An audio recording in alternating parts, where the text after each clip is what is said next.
Hi, Andy Nelson. So recently I had a client come to me who had filed for a federal trademark registration for its brand name after using its brand name for about 30 plus years. Curiously, the trademark office rejected the application initially, saying there's somebody who's already filed for the same brand name for similar goods and services. They did it before you did. Yikes. That's not what this client wanted to have happen. Using the brand name for a long time, and then Johnny come very, very lately files an application for similar goods and services, same mark, and now the client has a problem.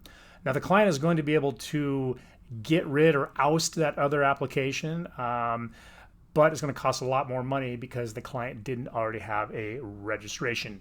What I'm getting at here is there's a myth that often kind of floats around in this world. And the myth is that, my IP, I've got my intellectual property, I have these other concerns. I got to worry about marketing and payroll, blah, blah, blah, and the IP can wait. That can wait till later. Got to be careful about that. In the US, a lot of what we have here is kind of a first to file sort of system. So patents especially, patents are going to be often granted to the party who files for the patent first. Even if you thought of something first, if you don't get underway, you might be jeopardizing your rights.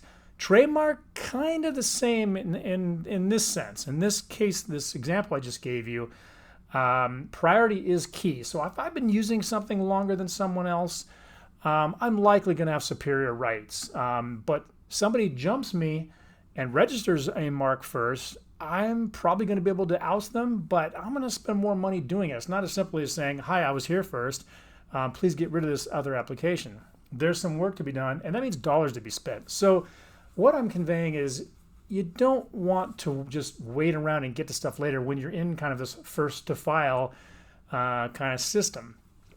So be mindful of what you have. Take inventory of the intellectual property you have or you think you have, and make some considered decisions about what you're going to do, if anything, to protect it. You may have a lot of different things you need to look at. You may need to make some choices about sequencing protection, just determining what's priority, what's not priority. But it may not be the best move to just say, I'll worry about this later. Because if you worry about it later, you can be in a position where you may lose rights or the ability to gain rights altogether. Or you may be in a position to establish and claim your rights, but it's going to cost you a lot more time and money and uncertainty doing it. Anyway, that's it. Recap, just understand what your intellectual property is, look at it regularly, and decide whether you need to take some action or should take some action to strengthen your protections for it. Don't just merely kick that can down the road. That's it for today. If you have any questions about this video, shoot me an email. I'll be happy to talk with you further. Bye-bye.